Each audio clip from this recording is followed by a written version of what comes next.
Good afternoon.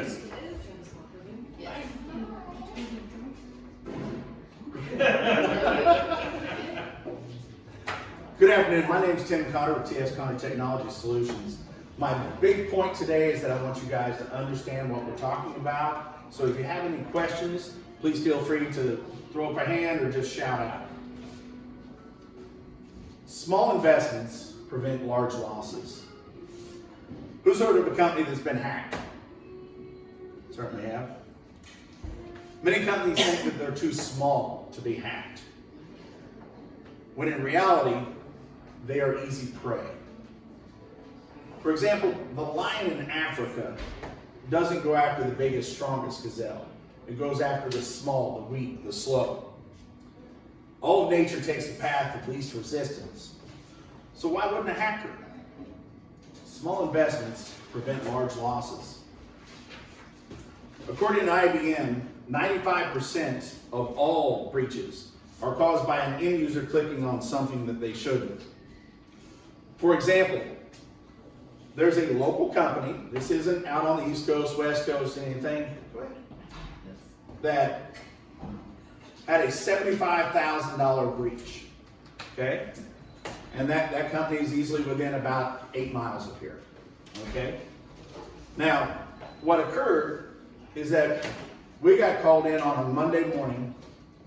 The company was just besides themselves. And we showed up, met in their conference room.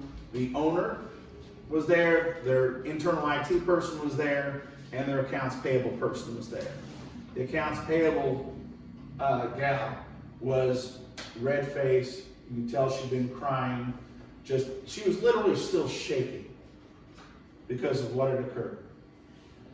On the previous Thursday, this particular accounts payable person works Monday through Thursday.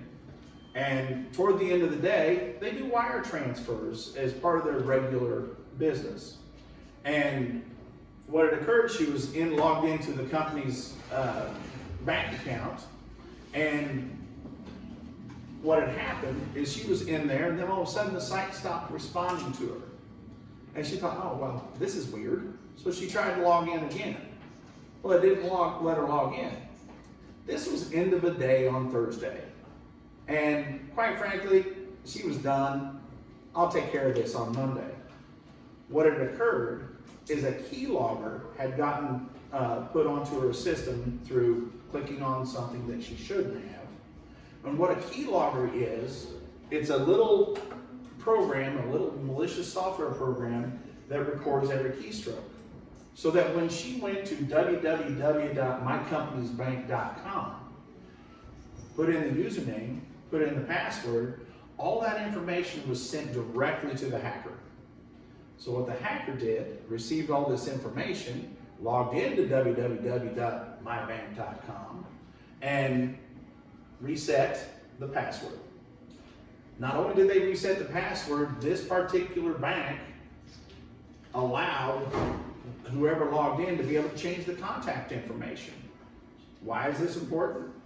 Because this company had an agreement with the bank that wire transfers over $25,000 required a phone call from the bank to the customer, just to validate that amount of money. Well, this was a $75,000 transfer. So the bank did, the hacker initiated the transfer, bank called. They went to the account. Well, the hacker had updated the contact information. So when the hacker answered the phone, the banker asked, hey, is this legitimate? They said, well, yes, it is. Please send it through. So $75,000 out of a local company gone that fast. And the way that the hackers set all these things up is that they have processes in place so that $75,000 existed in that account for probably a few seconds. Because as soon as it hits, it gets split out into 10, 20, 30 other banks, and then from there, another 10, 20, 30 banks from each of those. So you can imagine how quickly $75,000 gets down into $100 increments, of which basically what they do is they put them onto like Visa gift cards that you can buy on the dark web for $50. So that $75,000 that took the hackers 5 minutes to do, they made about $37,500 on in no time at all. So that's one of the ways that hackers can get at you, and all of it could have been mitigated extremely simply. And when you think about how much would you pay to prevent losing $75,000, small investments prevent large losses. Who's heard of email phishing? In 2020, the FBI's IC3, or Internet Crime Complaint Center, received 800,000 complaints of suspected internet crime. That's up 300,000 from the previous year. For example, we have a client, it wasn't their breach, it wasn't their thing, but their client had been spear phished. And what spear phishing is when someone goes on to LinkedIn or other types of social media sites, even the company's own website, and starts gathering information about who is who in that organization. And what the hackers did is that they contacted our client's client. Let's call our client Client A and their client's Client B. So the hackers contacted Client B via email stating that, hey, we've changed our wire transfer information. Here's the new wire transfer. Please pay your bill via this new wire transfer. And they stole the little logo off the website and all these different types of things. And they used the CFO's information, to make it look legitimate. So what had occurred is Client B transferred $110,000 to the wire transfer to pay their bill. So that when Client A, our client, contacts them, hey, you haven't paid your bill, they say, well, yes, we have. Well, no, you didn't. You spent $110,000 to the hackers. And that, again, both Client A and Client B are local companies. And those types of things happen all the time. And, when you think about, people fall for these scams mostly because they don't think like a criminal, okay? And that's one of the big challenges of it all. And the big thing is, again, small investments prevent large losses.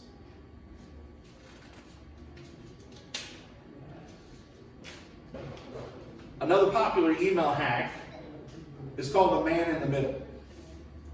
And what the man in the middle is, you see a email that'll come in from Best Buy, from Amazon, from Netflix, basically saying, hey, there's been a breach, you need to click on this to go reset your password. And where the link takes you, and it could be your bank as well, is that it's that little link that you click on. They've created a site that basically mimics or looks like that site. And what they've done is, so it comes up, hey, it looks like my bank, it looks like Netflix, it looks like Amazon. The people enter in their username and password, and all of a sudden, not that the hacker's able to capture that information, but they also go ahead and ship that login information over to Amazon. So when it logs in, it looks like everything's legitimate. So, and then basically that's how they get you, okay? It's all about tricking you and being able to take all that back. And those things can happen not only through emails, but like on public Wi-Fi. Like if you're at the airport or McDonald's or wherever that there's a public thing, people can actually sit there with a laptop, broadcast what appears to be a internet connection, and people will log into it and they'll go to the bank, they'll go to the credit card company, whatnot, and the very same type of thing occurs. They become the man in the middle. They're sitting there right at the table right across from you, and they're doing a man in the middle attack on you. And they're taking over your bank accounts, transferring funds, all these different types of things out of your accounts. Can that be done on your phone as well? Yes. Okay, so Yes. whether it's a laptop or a tablet or a phone, a smartphone. Great. And now, that depends upon how you're connected to the internet. You know, if you're working off your own data plan, no. Okay. But if you're on the public Wi-Fi, along those So you lines, have to be on the public Wi-Fi. right. You have to be able to put yourself into that position, okay? Now, social engineering, a lot of people haven't heard a lot about social engineering, but social engineering is a hack. But the thing is, it's not actually technical. But where the information originally came from was from a technically hacked source, okay? One of the things that, for PII, or personally identifiable information, a lot of times it's medical, but it can also be your employer. Who's ever filled out an employment form or a medical form that asks for an emergency contact for you? That emergency contact, when those records are compromised, when those organizations are breached, and one of my Marines had this happen to his mother, is that his record was breached. The hackers called her, said John was just in a terrible accident. You know, this is Our Lady of Grace Hospital. And Our Lady of Grace Hospital, this is the ER. John's in the ER. He needs emergency surgery and we need $10,000. Well, they call Mama because Mama's the emergency contact. If any parent had somebody call up and say, your child is, you know, in the ER, they're on the edge, whatnot, are you going to be thinking like a criminal at that point? Or are you going to be thinking about how do I take care of my child? So $10,000 like that, gone. And that's how social engineering works, manipulating natural human tendency to trust. And that's how we have to be able to think about things, is that there's always ways that we can mitigate these losses, because small investments prevent large losses. Now, cybersecurity can seem daunting because you haven't been trained in the virtual world. As we were all brought up, we were taught, look both ways before you cross the street. Don't open the door to strangers. And for us guys in here, please don't stick your finger in the light socket. So those things were all brought up being taught, okay? And all the cybersecurity is actually very easy if you know how. It's just a matter of being able to educate yourself about these things and being able to understand how that relates to the real world. You know, don't open the door for strangers. Don't click on something. Don't click on an email that you don't know. You know, if you're getting something from the bank saying, hey, we're responding to your request to change your password, and you didn't do that, don't click on a daggone email. You know, use your common sense for some of these things. But everything comes down to small investments prevent large losses. For example, a fire extinguisher is a small investment that can save your family or your business from a devastating fire. The locks on your home are small investments to keep a predator out of your kid's bedroom in the middle of the night. It's the whole point of insurance. Your premiums are small investments that prevent large losses. Who's heard of the dark web? Quite simply, it's like Craigslist for criminals. There's literally nothing that you cannot acquire on the dark web. Now, the dark web is also used for a lot of legitimate purposes as well. I don't want you guys to think that the dark web is just absolute positive criminal behavior, but it is what it is primarily used for. Because there's some people just freedom of speech aspects that they don't want to be censored. Because you don't get tracked on the dark web. There is no tracking on the dark web. You can work in complete anonymity, get any kind of drugs you want, weapons, human trafficking. You can hire hitmen. There's all sorts of different things that you can do on the dark web that are readily available. Oh, and by the way, your passport for $2. Very easy. And when it comes to passwords, who hates changing the password? I got good news for you. According to the National Institutes of Standards and Technology, if you have a password that's 15 characters or longer, you're not reusing it on other sites, and you're aware that it has not been hacked, the new recommendation is that you not change it. Because it hasn't been compromised, it's long enough, and so that there's really no need to change it because it goes down. Yes? So what difference does it make if you're using that same 15 or more character password on a different site? Password reuse, okay? Think about it like this. Think about it like a key, okay? If you lose a key and the key says Rebecca Lubina on it, then what do I gotta do? I go to Facebook, look up Rebecca Lubina. I find out what your email address is. I go in there. Basically, it's like having carte blanche to all the things that are associated with you. Your LinkedIn accounts, your bank accounts. If you're reusing that same password in lots of places, then basically they have the keys to the kingdom of your life. And they can just go in and take over and own you very easily. It's not a hard thing to do. You know, just think about that very simply like a key. If I had the key and you use the same key for everything that every place you go, it opens up your car, it opens up your house, it opens up your safe, whatever it is, how easy is it for a hacker to find every little tidbit about your life and go use it? So that's why password reuse is a very negative thing that you don't want to do. And guess what? But guess what? I'm guilty too. And that's something that I've gotten away from. I've learned. Right. Well, and that's where things like passphrases and password managers come into place. Okay? I've got hundreds of sites that I have to be able to log into, and they all have to be secure. And I need to have two-factor authentication to be able to get into these sites. So how do I do that? This head's big, but it's not holding all that, okay? So what we do is we utilize what's called as a password manager, okay? And that password manager, we just need to know that one password. And it has to be long and complex. But long and complex does not mean it has to be hard, okay?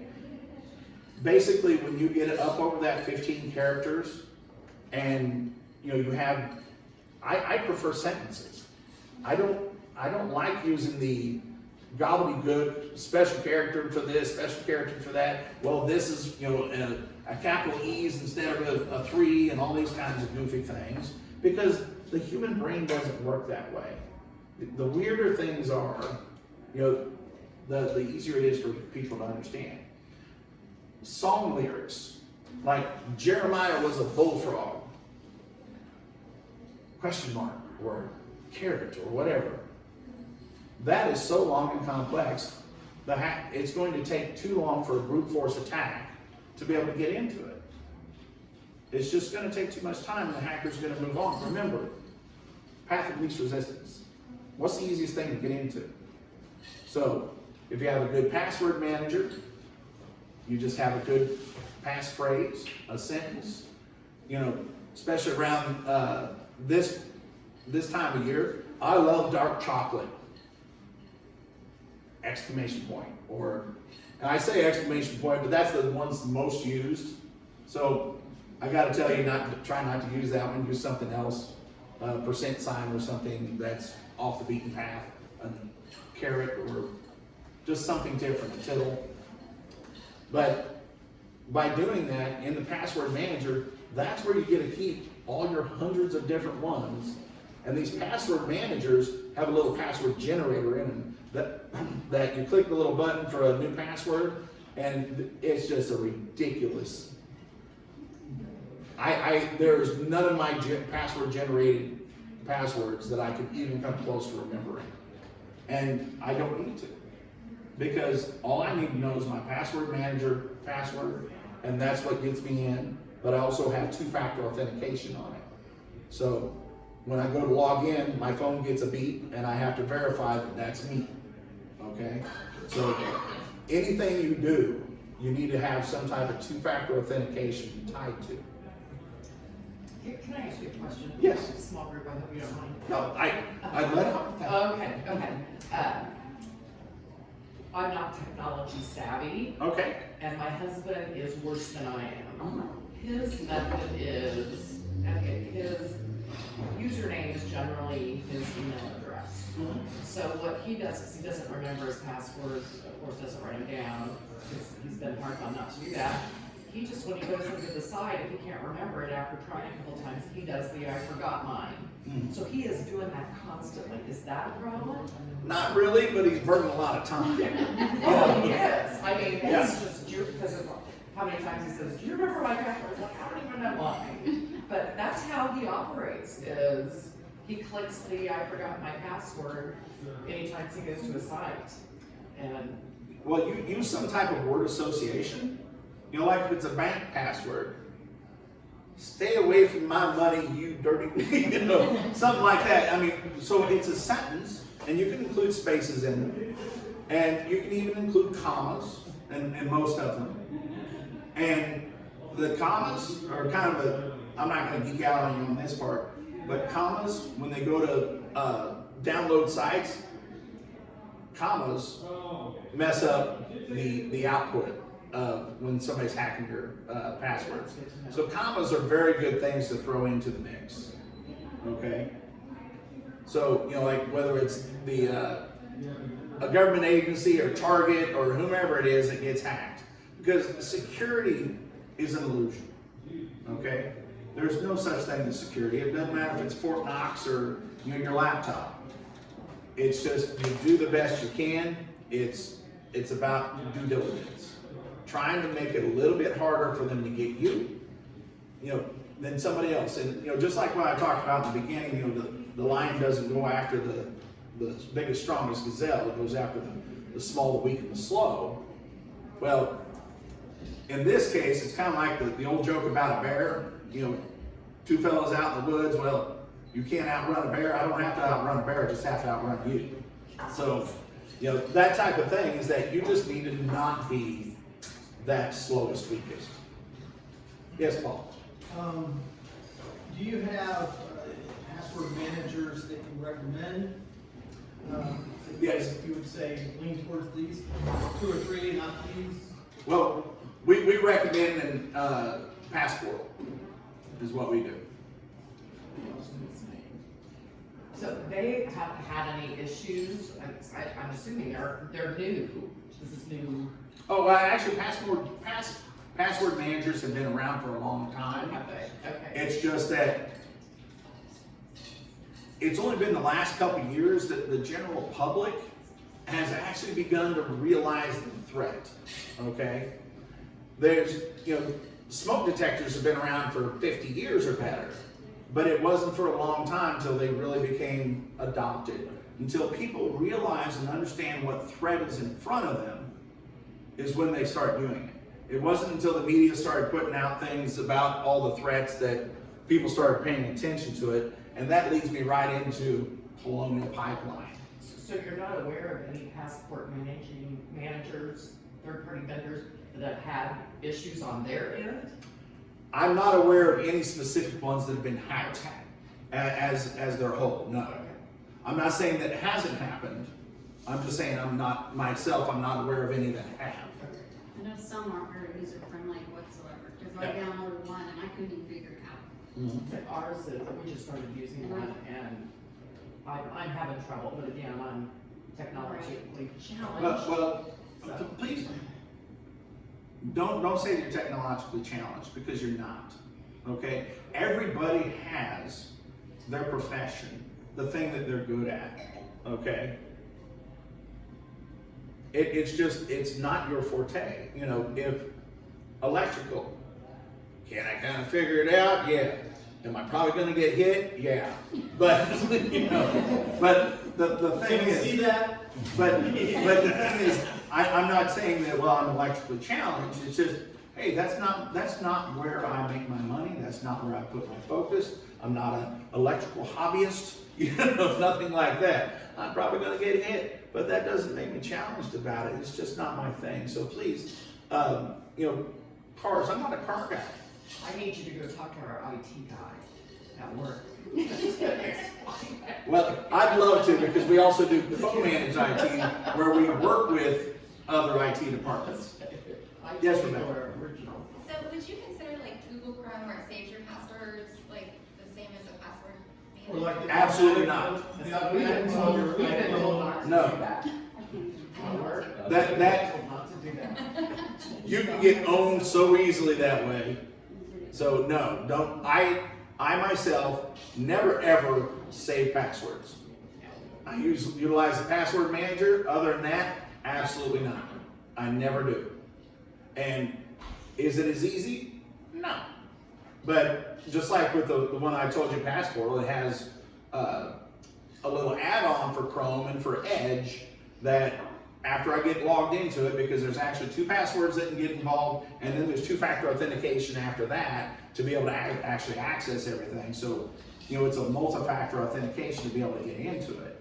But once I do, I go to www.mybank.com, and this is one of my personal stuff I still don't even have saved. That's all up here.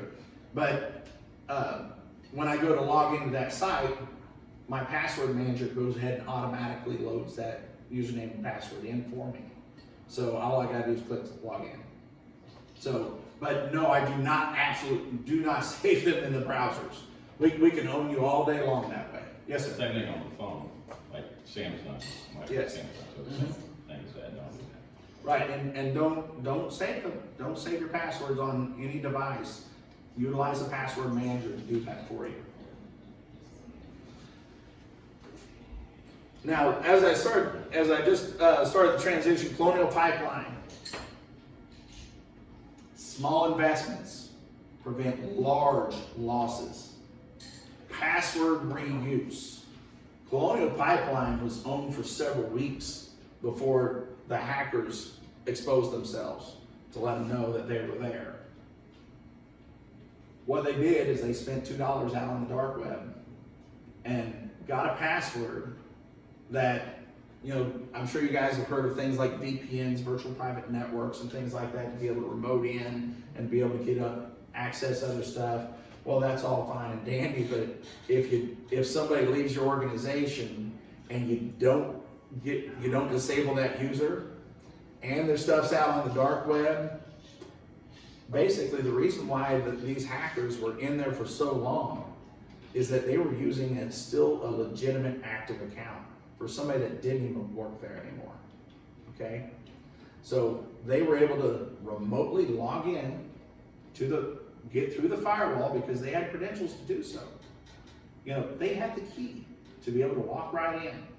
And then once they're in there, then no big deal as well, because their login was legitimate.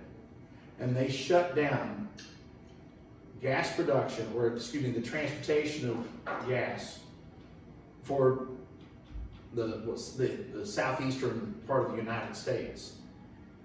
And that created gas lines, all these types of things, and they ended up paying millions of dollars in fines, excuse me, in ransom.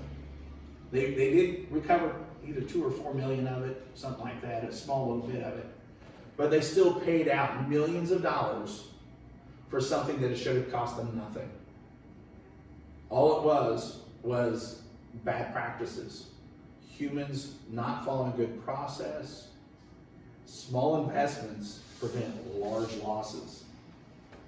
Completely, every single bit of that was just failures in process. If they would have followed process, it would not have done a thing. They would not have gotten anywhere. Now, how to think about cybersecurity is like nesting dolls or an onion. There's layers, okay? There's all these different layers of how do we get in, okay? Now, some of those layers, a commercial grade under subscription firewall, okay? You often hear them referred to as a next generation firewall or a UTM bundle for it. Unified Threat Management, big old word for it, but basically that does things like checks for viruses in the traffic, looks for malicious payloads, these different types of things. We as an IT company, we even pay a significant amount of money each month for a third party to check us and test us every single month. Actually, it's every week that they're running stuff on us. But their whole game, we're paying them to try and beat us, to try to test us all the time, to see if they can get in on us.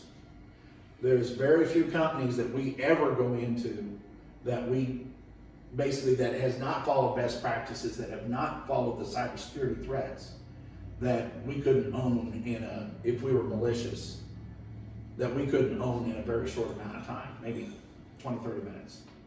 Because so many companies don't take cybersecurity seriously.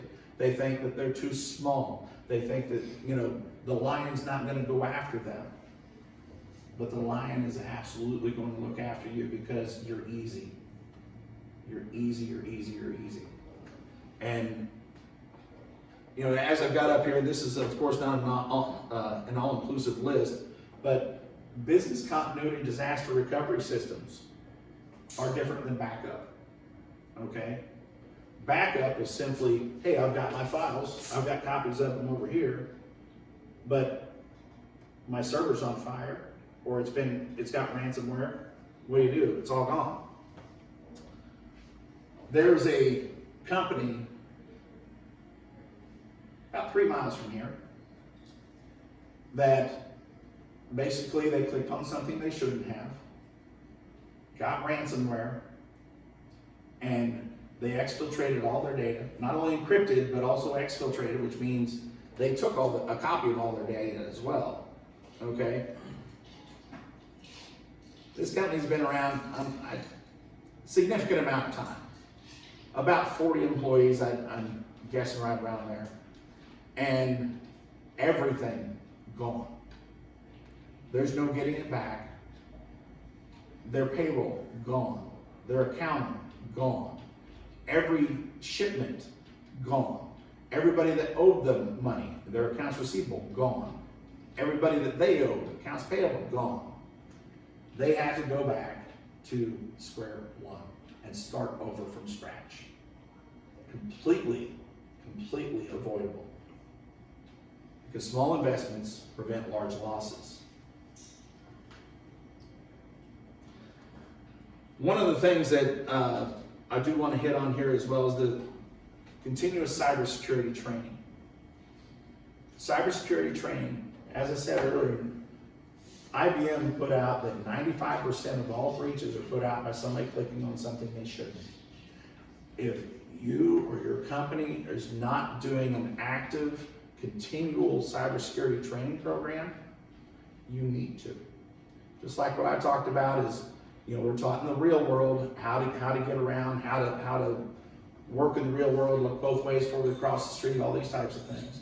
You need to make sure that you and your employees are being trained on how to operate in the virtual world. Because if you're not, you're going to be that little small antelope in the jaws of that lion, and you're going to be done. And do I have any questions? Any further questions? See, I just go get another glass of wine. Dear God, you're. I need the bottle.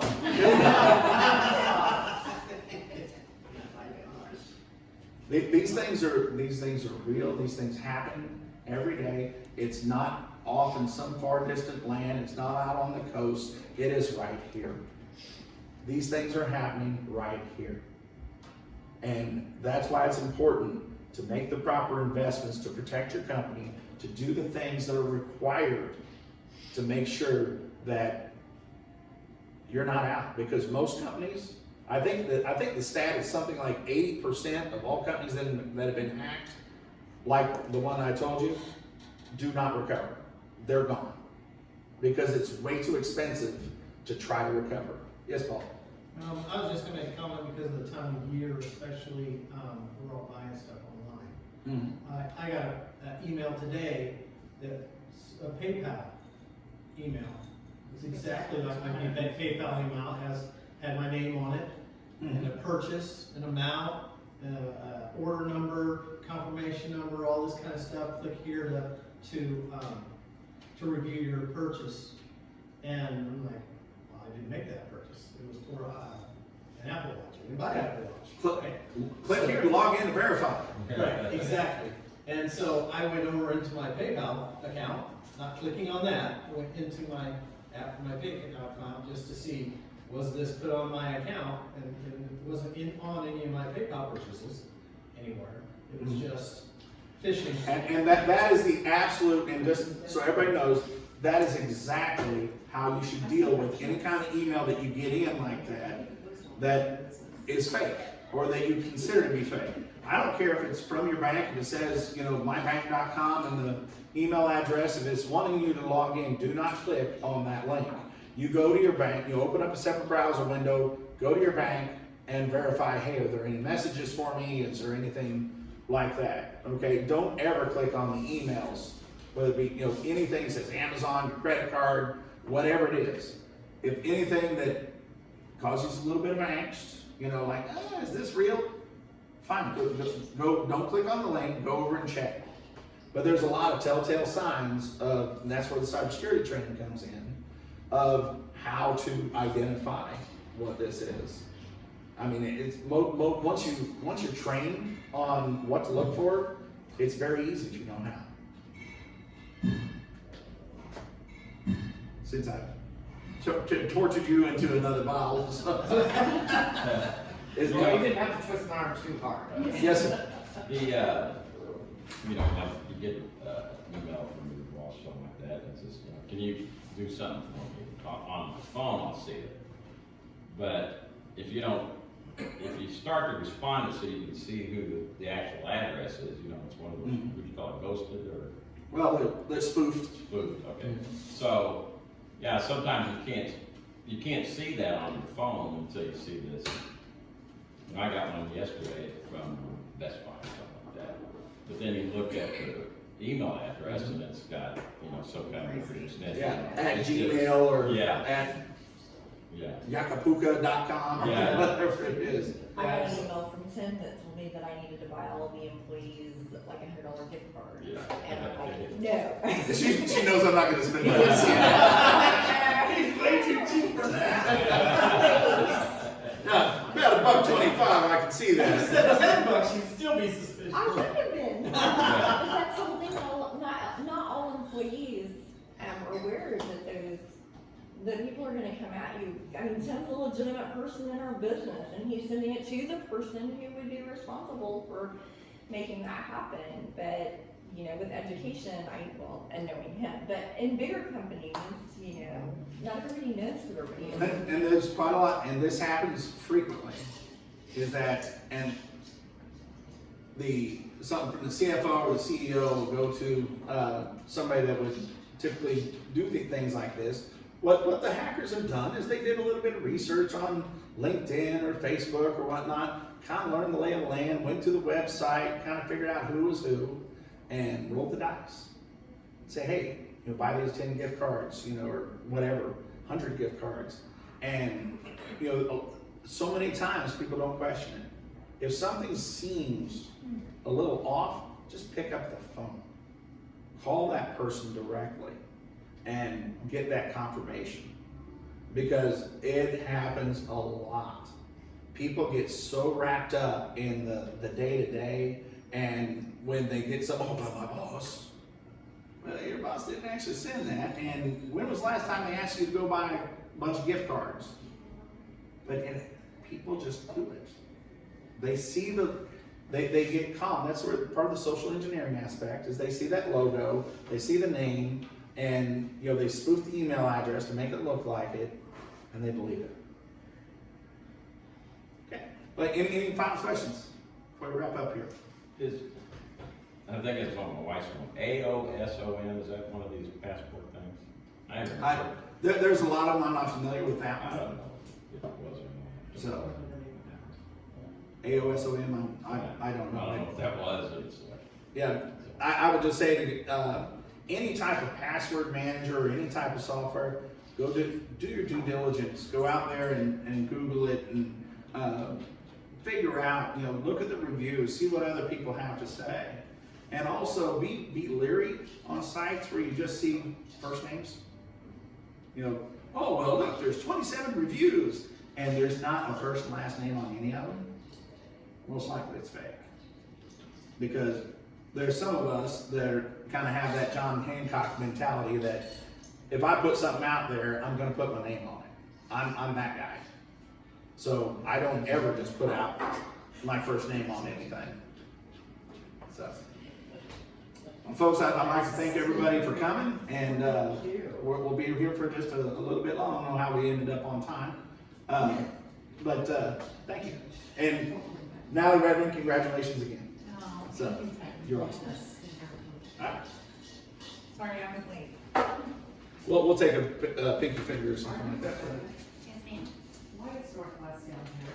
Because that's who matches the SBA grant, is Northwest. I was just wondering if you went to Northwest.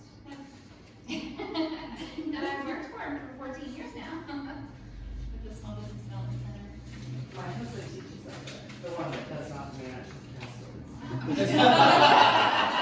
The professor that's educating our future leaders. And what classes? And I see it. It's Dr. Jim Walker, it's marketing and promotions. You know Dr. Walker?